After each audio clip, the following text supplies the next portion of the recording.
सेबी ने जब waste Bengal government और सादा ग्रुप ऑफ कंपनीज को ये बात नोटिफाई की तो वेस्ट बंगाल गवर्नमेंट ने कोई एक्शन नहीं लिया, क्योंकि तृणमूल कांग्रेस के एमपीज भी इस शारदा चिट फंड स्कैम में शामिल पाए गए थे कि एक चाय वाला, रिक्शा ड्राइवर, स्कूल टीचर, ये सारे आम आदमी जो पैसा डबल होने की आस में बैठे थे, उनको 1% भी शक होने की गुंजाइश नहीं थी कि ये सब एक पॉन्जी स्कीम का हिस्सा है और ये पूरा सिस्टम एक दिन ताश के पत्तों के घर की तरह कोलैप्स कर जाएगा।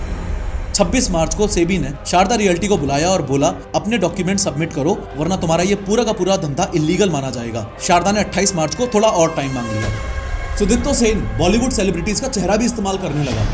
यहाँ तक आम आदमी को तो आइडिया नहीं लगा था कि आगे क्या होने वाला है, पर अंदर के हाई लेवल मैनेजर्स और एजेंट्स को ये बात समझ आने लग गई थी कि अभी ये कंपनी रेगुलेटर्स के रडार पे आ गई है।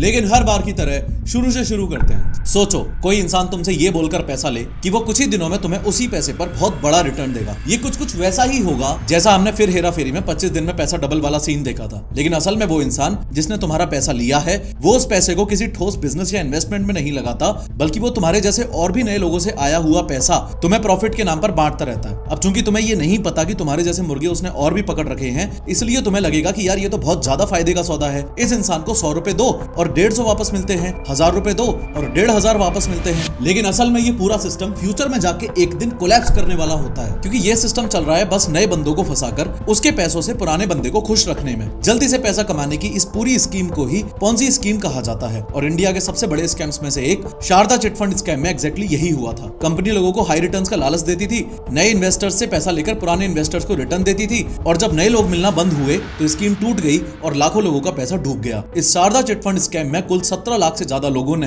अपना पैसा गवाया था। लगभग 4000 करोड़ रुपए का स्कैम हुआ था ये। इस पूरे स्कैम को अंजाम देने के पीछे मास्टरमाइंड था ये बंदा सुदीप्तो सेन, जो आज के दिन जेल में है। एक इंपॉर्टेंट बात और, सुदीप्तो सेन की राइट हैंड थी देवजानी मुखर्जी, जो कि ऑपरेशंस हैंडल किया करती थी और पहले सुदीप्तो सेन की ही एक कंपनी में रिसेप्शनिस्ट थी, लेकिन बाद में प्रमोट होकर उसकी राइट हैंड बन गई। सुदीप्तो सेन की तो एक हॉबीज ही थी हाई प्रोफाइल लोगों से दोस्ती करना। चारू मजुमदार जैसे नक्सलाइट लीडर से मिल चुका था वो जवानी में ही। आप में से जो चारू मजुमदार को नहीं जानते उनको बता दूं कि चारू मजुमदार ने 1960s और 70s में नक्सलवाड़ी आंदोलन शुरू करके ये दावा किया था कि सिर्फ खून खराबा और क्रांति से ही गरीब किसान आजाद हो सकते हैं। शॉकिंगली उसके वायलेंट आइडियाज ने पढ़ाई लिखाई छोड़कर हजारों जवानों को बंदूक उठाने पे मजबूर कर दिया, जिसमें से ज्यादातर या तो मर गए या जेल पहुंच गए। 1970s में नक्सलाइट मूवमेंट से जुड़ने की वजह से सुदीप्तो सेन यानी कि शारदा चिट फंड स्कैम का मास्टरमाइंड ऑलरेडी जेल भी जा चुका था। सुदीप्तो सेन को पहले लोग शंकरादित्य के नाम से जानते थे, लेकिन जब वो 1990s के दौरान फैमिली से अलग हो गया तभी नाम बदलकर सुदीप्तो सेन बन गया और फिर फाइनली उसने नई आइडेंटिटी के साथ बिजनेस की दुनिया में कदम रखा। आइडेंटिटी चेंज के रिगार्डिंग लोग ऐसा भी बोलते हैं कि ह्यूमन ट्रैफिकिंग में पकड़े जाने की वजह से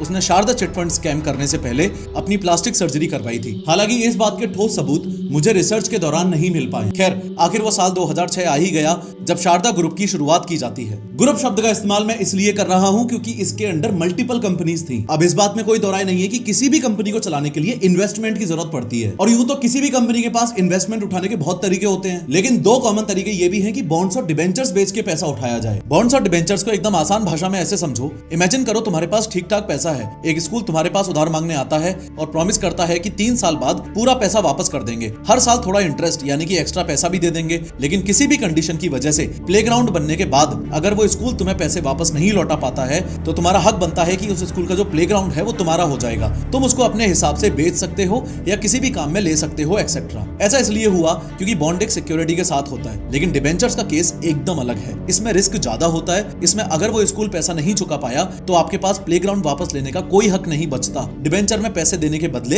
एक बस वादा मिलता है, कोई एसेट छीन लेने की गारंटी नहीं। अब शारदा ग्रुप ने स्कैम की शुरुआत ऐसे की कि अपने अंडर एजेंट्स बनाने शुरू कर दिए। शारदा ग्रुप ने समय के साथ लाखों एजेंट्स को उनके लिए काम करने के लिए मना लिया। ऐसे एजेंट्स जो घर घर गांव-गांव घूमते थे और लोगों को बोलते थे कि कंपनी अपने सिक्योर डिबेंचर्स और शेयर्स दे रही है, डबल पैसा हो जाएगा 5 साल में, बिना सोचे समझे इसमें पैसा ठोक दो। यहाँ मैं चाहता हूँ कि आप लोगों को ये बात क्लियरली पता होनी चाहिए कि शारदा ग्रुप अपने एजेंट्स को लोगों को बेवकूफ बनाकर इन्वेस्ट करवाने के लिए कोई छोटा मोटा नहीं बल्कि 20 से 40% तक कमीशन देता था। इसका मतलब ये हुआ कि अगर किसी एजेंट ने किसी आम आदमी को 10,000 रुपए इन्वेस्ट करने के लिए मना लिया तो सीधा सीधा 2 से 4,000 रुपए एजेंट की जेब में जाते थे। अब इस बात से आप ये अंदाजा लगाओ कि कमीशन रेट इतना हाई था तो एजेंट्स ने क्या क्या फालतू की बकवास, फेंका फेंकी और एक से एक झूठ बोल बोल के लोगों से इसमें पैसा इन्वेस्ट करवाया होगा। और एक बात ये भी है कि एजेंट्स को भी नहीं बताया जाता था कि ये एक बहुत बड़े स्कैम की तैयारी हो रही है, उनको तो बस अपने शॉर्ट टर्म प्रॉफिट्स दिख रहे थे। तो इन शॉर्ट शारदा ग्रुप ने शुरू में जनता को बोला, हम लोग सिक्योर डिबेंचर्स और प्रेफरेंसेस बॉन्ड्स इशू कर रहे हैं, आप पैसा इन्वेस्ट करो और हाई रिटर्न्स लो। लेकिन असलियत ये थी कि इनके पास सेबी की प्रॉपर परमिशन तक भी नहीं थी। लोगों को इन्वेस्टमेंट के नाम पर बॉन्ड्स और डिबेंचर्स के जो डॉक्यूमेंट्स दिए जाते थे वो बस फर्जी कागज थे, जो देखने में ऐसे लगते थे जैसे तुम असली में किसी कंपनी के शेयर्स खरीद रहे हो क्या। लेकिन वो फाइनेंशियल मार्केट्स के रेगुलेटेड बॉन्ड्स नहीं थे। बेसिकली ये कागज एक मास्क था इस पूरी पॉन्जी स्कीम को प्रोफेशनल दिखाने का, ताकि लोगों को ये लगे कि ये कोई LIC पॉलिसी या फिर बैंक FD जैसा सेफ इन्वेस्टमेंट ऑप्शन है। और यही फर्क होता है स्कैम और असली बिजनेस के बीच। स्कैम में लोगों को बेवकूफ बनाने के लिए एजेंट्स घर घर जाते हैं, जबकि असली बिजनेस अपने प्रोडक्ट और सिस्टम से ट्रस्ट जीतता है। जैसे Odoo, जहां से तुम अपने बिजनेस का पूरा सेल्स प्रोसेस ऑटोमेट कर सकते हो, कस्टमर्स को रियल टाइम अपडेट्स दे सकते हो और हर ट्रांजैक्शन का ट्रांसपेरेंट रिकॉर्ड रख सकते हो। Odoo के थ्रू जब भी कोई इंटरेस्टेड कस्टमर तुम्हें ईमेल भेजता है या तुम्हारी Odoo वेबसाइट के कॉन्टैक्ट फॉर्म के थ्रू कॉन्टैक्ट करता है, तो सिस्टम अपने आप एक न्यू लीड CRM में क्रिएट कर देता है, जो कि Odoo का कस्टमर रिलेशनशिप मैनेजमेंट टूल है। तुम्हें मैन्युअली कुछ डालना नहीं पड़ता। हर लीड एक कार्ड के फॉर्म में दिखाई देती है, जिसमें कस्टमर का नाम, कॉन्टैक्ट डिटेल्स, डील की प्रायोरिटी, एक्सपेक्टेड रेवेन्यू सब कुछ होता है। तुम अपनी सेल्स प्रोसेस को एक कानबान बोर्ड की तरह देख सकते हो, जैसे new lead, in discussion, code send 1, बस ड्रैग एंड ड्रॉप करके एक स्टेज से दूसरे स्टेज में इजीली मूव कर सकते हो। सभी ईमेल्स, चैट्स और मीटिंग नोट्स एक ही जगह पर स्टोर होते हैं। इससे पूरी कन्वर्सेशन हिस्ट्री कभी भी देख सकते हो। तुम अपने ईमेल टेम्पलेट सेव कर सकते हो या ChatGPT इंटीग्रेशन से उन्हें ऑटो जनरेट भी करवा सकते हो। और सारे फ्यूचर टास्क जैसे कॉल्स, मीटिंग्स, फॉलोअप्स एक ही जगह से शेड्यूल हो जाते हैं। Odoo में तुम अपने सेल्स का डैशबोर्ड बना सकते हो, जिसमें रियल टाइम परफॉर्मेंस दिखाई देती है। इसके अलावा अपने फ्यूचर रेवेन्यू का फोरकास्ट भी कर सकते हो, ताकि प्लानिंग और इजी हो जाए। Odoo मॉडर्न बिजनेस की सबसे इंपॉर्टेंट नीड है। डिस्क्रिप्शन और पिन कमेंट में मैंने लिंक दे रखी है, अभी के अभी जाके क्लिक करो। अब पॉन्जी स्कीम्स का गेम ये है कि उसमें स्टार्टिंग में रिटर्न देने में कोई दिक्कत होती ही नहीं है, क्योंकि नए इन्वेस्टर्स का पैसा उठाकर पुराने वालों को देते रहना होता है। तो जैसे जैसे लोगों को रिटर्न ऑन इन्वेस्टमेंट मिलता रहा, वैसे वैसे इस शारदा ग्रुप चिट फंड के बारे में बात आग की तरह फैलने लगी। मैप में देखो, शारदा ग्रुप का हेडक्वार्टर और मैक्सिमम ऑफिसेज यहाँ कोलकाता में थे, और इस स्कैम में पैसा गंवाने वाले सब लोग मेनली ईस्ट इंडियन स्टेट्स से ही थे, जैसे वेस्ट बंगाल, असम, उड़ीसा, त्रिपुरा और कुछ बिहार के पार्ट्स। जब टोटल नंबर ऑफ इन्वेस्टर्स बहुत ज्यादा बढ़ने लगे, तो ये सब सेबी की नजर में आ गया। सेबी का फुल फॉर्म है securities and exchange board of India. ये एक सरकारी रेगुलेटरी बॉडी है जो शेयर बाजार, म्यूचुअल फंड्स, बॉन्ड्स, CIS और फाइनेंशियल प्रोडक्ट वाली कंपनीज पर नजर रखती है। सेबी का मेन काम है इन्वेस्टर्स की सेफ्टी, मार्केट ट्रांसपेरेंसी और फेयर ट्रेडिंग को इंश्योर करना। अब सेबी का ये रूल है कि अगर कोई भी कंपनी 50 से ज्यादा लोगों से इन्वेस्टमेंट लेती है, तो सेबी का अप्रूवल चाहिए होता है। सेबी का अप्रूवल इसलिए चाहिए क्योंकि इंडियन कंपनीज एक्ट और सेबी रेगुलेशंस बोलते हैं कि ऐसे केस में कंपनी को प्रोस्पेक्टस जमा करना पड़ता है, इन्वेस्टर्स को पूरी ट्रांसपेरेंट इंफॉर्मेशन देनी होती है और सेबी की परमिशन या रजिस्ट्रेशन मिलना जरूरी है। इसका मेन रीजन है कि लार्ज पब्लिक से इन्वेस्टमेंट लेने वाली कंपनीज स्कैम्स, फ्रॉड्स और गलत प्रॉमिसेस ना करें, सब कुछ एक रेगुलेटर के अंडर हो और सेफ हो। जैसे जैसे समय बीतता गया, शारदा ग्रुप ऑफ कंपनीज की ये बात सेबी की नजर में आई कि वो 50 से ज्यादा लोगों से इन्वेस्टमेंट उठा रहे हैं, और वो भी बिना सेबी की परमिशन लिए। सेबी ने जब वेस्ट बंगाल गवर्नमेंट और शारदा ग्रुप ऑफ कंपनीज को ये बात नोटिफाई की, तो वेस्ट बंगाल गवर्नमेंट ने कोई एक्शन नहीं लिया। यहाँ एक बड़ा सवाल खड़ा होता है कि क्या वेस्ट बंगाल गवर्नमेंट का इसमें इन्वॉल्वमेंट था, और शुरू में ही एक्शन क्यों नहीं लिया गया? इस सब के बारे में अभी थोड़ी देर में आगे बताऊंगा मैं आपको, क्योंकि तृणमूल कांग्रेस के MPs भी इस शारदा चिट फंड स्कैम में शामिल पाए गए थे। अब भले ही वेस्ट बंगाल सरकार ने कोई एक्शन ना लिया हो, पर सुदीप्तो सेन ने एक शातिर एक्शन लिया। सुदीप्तो सेन शारदा ग्रुप के अंडर आने वाली कंपनीज की संख्या बहुत ज्यादा बढ़ा देता है, नेटवर्क को बहुत बड़ा और कॉम्प्लेक्स कर देता है, ताकि सेबी उतनी आसानी से सब कुछ ना पकड़ पाए। वो शारदा ग्रुप के अंडर 200 से ज्यादा कंपनीज खोल देता है, और अब उन कंपनीज के थ्रू लोगों से इन्वेस्टमेंट लेना शुरू कर देता है। इस ट्रिक के थ्रू वो काफी लंबे समय तक सेबी से बच पाया, लेकिन फिर एक समय ऐसा आया जब सेबी ने शारदा ग्रुप को फाइनल नोटिस सेंड कर ही दिया। सुदीप्तो सेन बहुत शातिर आदमी था, और हमेशा से ही उसने शारदा ग्रुप ऑफ कंपनीज की इमेज ऐसे बनाई थी जैसे इस कंपनी का जन्म लोगों का भला करने के लिए ही हुआ हो। स्वामी विवेकानंद के गुरु का नाम था श्री रामकृष्ण परमहंस, और श्री रामकृष्ण परमहंस की वाइफ का नाम था शारदा देवी। खासतौर पर ईस्ट इंडियन स्टेट्स में शारदा देवी को एक लिविंग गॉडेस और स्पिरिचुअल मदर की तरह पूजा जाता है। श्री रामकृष्ण परमहंस के देहांत के बाद उन्होंने रामकृष्ण मिशन और उनके डिसिपल्स को अपनी माँ जैसी शरण और गाइडेंस दी थी, इसलिए उनको श्री श्री माँ के नाम से भी याद किया जाता है। एक स्पिरिचुअल गॉडेस के नाम पर अपनी कंपनी का नाम रखने के पीछे कारण यही था कि शारदा ग्रुप की इमेज लोगों में हमेशा पॉजिटिव बनी रहे। इमेज पॉजिटिव बनाए रखने के लिए सिर्फ इतना ही नहीं, सुदीप्तो सेन बॉलीवुड सेलिब्रिटीज का चेहरा भी इस्तेमाल करने लगा। उसने मिथुन चक्रवर्ती को शारदा ग्रुप कंपनीज का ब्रांड एम्बेसडर भी बना दिया। जब से इस देश पर ब्रिटिशर्स का राज था, उस समय से ही बंगाल में फुटबॉल का क्रेज एकदम नेक्स्ट लेवल रहा है। सुदीप्तो सेन ने अपनी और अपनी कंपनी की गुडविल बनाए रखने के लिए फुटबॉल क्लब्स में इन्वेस्टमेंट करना शुरू कर दिया था। उसने एम्बुलेंस डिस्ट्रीब्यूशन भी शुरू किया और दुर्गा पूजा को स्पॉन्सर भी करने लग गया था। Overall Sharda group of companies के नाम से लेकर उस कंपनी की पब्लिक में इमेज बनाने तक सब कुछ सुदीप्तो सेन ने इस तरीके से डिजाइन किया था कि एक चाय वाला, रिक्शा ड्राइवर, स्कूल टीचर, ये सारे आम आदमी जो पैसा डबल होने की आस में बैठे थे, उनको 1% भी शक होने की गुंजाइश नहीं थी कि ये सब एक पॉन्जी स्कीम का हिस्सा है और ये पूरा सिस्टम एक दिन ताश के पत्तों के घर की तरह कोलैप्स कर जाएगा। खैर, जैसे ही सेबी का फाइनल नोटिस आया तो शारदा ग्रुप ऑफ कंपनीज के टॉप मैनेजमेंट ने सेबी को बताया कि वो बॉन्ड्स और डिबेंचर्स में काम कर ही नहीं रहे हैं, वो चिट फंड्स में काम कर रहे हैं। ऐसा उन्होंने सेबी से अपने आप को बचाने के लिए कहा। Chit funds mainly chit funds act 1982 के अंडर रेगुलेटेड होते हैं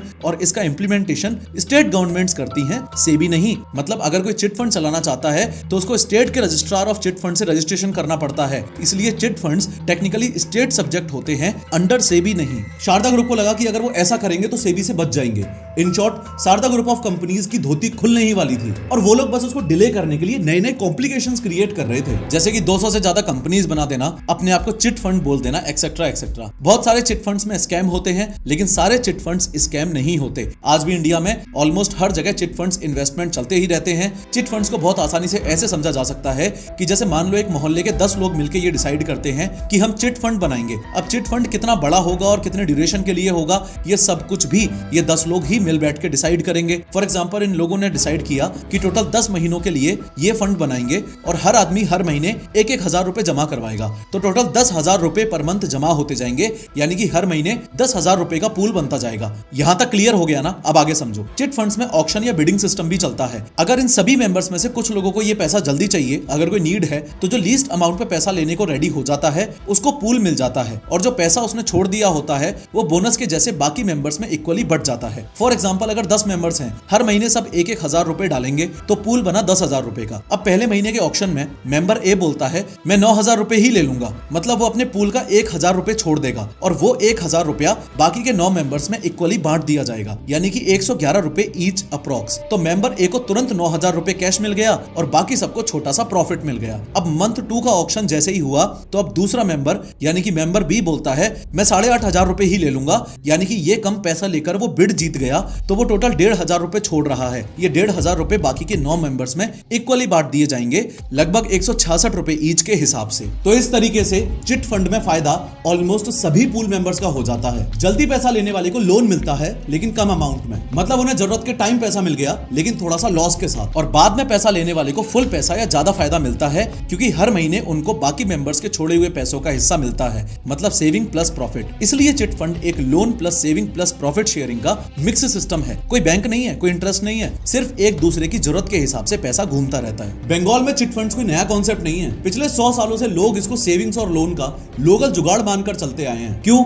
क्योंकि बैंक पहले हर जगह एक्सेसिबल नहीं थे और जहां छोटी मोटी बचत करनी होती थी तो लोग चिट फंड्स की तरफ ही देखते थे, या लोन चाहिए होता था तो लोगों के लिए चिट फंड ही एक आसान तरीका होता था। इस वजह से बंगाल के लोगों का नेचुरल ट्रस्ट डेवलप हो गया चिट फंड्स के सिस्टम पे। लेकिन दिक्कत यह थी कि रेगुलेशंस बहुत वीक थे, ना तो सेबी का प्रॉपर ओवरसाइट था और ना ही आरबीआई के कोई रिस्ट्रिक्शंस थे। मतलब कोई भी आदमी एक कंपनी खोलकर चिट फंड का बोर्ड लगा सकता था और लोगों से पैसा जमा करने लग जाता था। अब जब आपके कल्चर में ऑलरेडी चिट फंड्स एक एक्सेप्टेड ट्रेडिशन बन गए हो और सरकारी सिस्टम प्रॉपर्ली रेगुलेट ना कर रहा हो तो लोग आसानी से फंस जाते हैं। सोचो एक आम आदमी जिसके पास बैंकिंग की नॉलेज नहीं है, उसको कोई लोकल भैया या सेलिब्रिटी एंडोर्स करके बोले कि भैया बस पैसे लगाओ, डबल होकर ही मिलेगा, तो वो क्या सोचेगा? अरे हमारे दादाजी भी तो चिट फंड में पैसा लगाते थे, हमारे मोहल्ले में सब करते थे, तो ये भी जेन्युइन ही होगा। लेकिन हर चिट फंड जेन्युइन हो ये जरूरी नहीं है। शारदा ग्रुप और रोज वैली ग्रुप्स ने मिलकर बंगाल और आसपास के स्टेट्स के लोगों के साथ साल 2013 तक 30,000 करोड़ से ज्यादा तक का स्कैम ऑलरेडी कर दिया है। खैर, real estate, media houses, football clubs, resorts और टूर एंड ट्रेवल्स जैसे वास्ट फील्ड्स में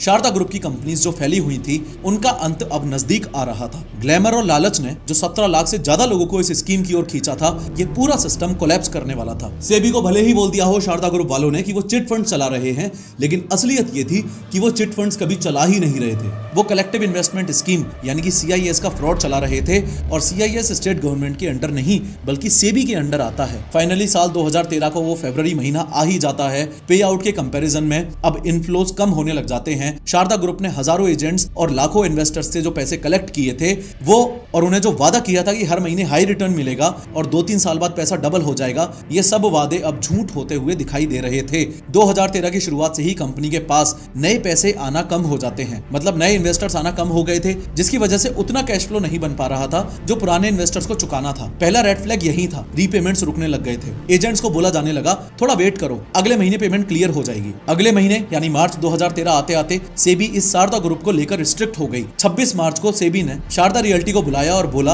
अपने डॉक्यूमेंट सबमिट करो वरना तुम्हारा ये पूरा का पूरा धंधा इलीगल माना जाएगा। शारदा ने 28 मार्च को थोड़ा और टाइम मांग लिया। यहाँ तक आम आदमी को तो आइडिया नहीं लगा था कि आगे क्या होने वाला है, पर अंदर के हाई लेवल मैनेजर्स और एजेंट्स को ये बात समझ आने लग गई थी कि अभी ये कंपनी रेगुलेटर्स के रडार पे आ गई है। शारदा ग्रुप ने जैसे अपना धंधा अलग अलग फील्ड्स में फैला रखा था वैसे ही इसके मीडिया आउटलेट्स भी थे। 26 मार्च को शारदा के एक मीडिया आउटलेट बंगाल पोस्ट ने अनाउंस किया कि वो 1 अप्रैल से बंद हो रहा है। सिर्फ 5 दिनों का ही नोटिस दिया। इससे अचानक से 1300 से ज्यादा जर्नलिस्ट की नौकरियां चली जाती हैं और जो पीएफ सैलरी वगैरह पेंडिंग पड़े थे वो भी उन लोगों को नहीं मिलते।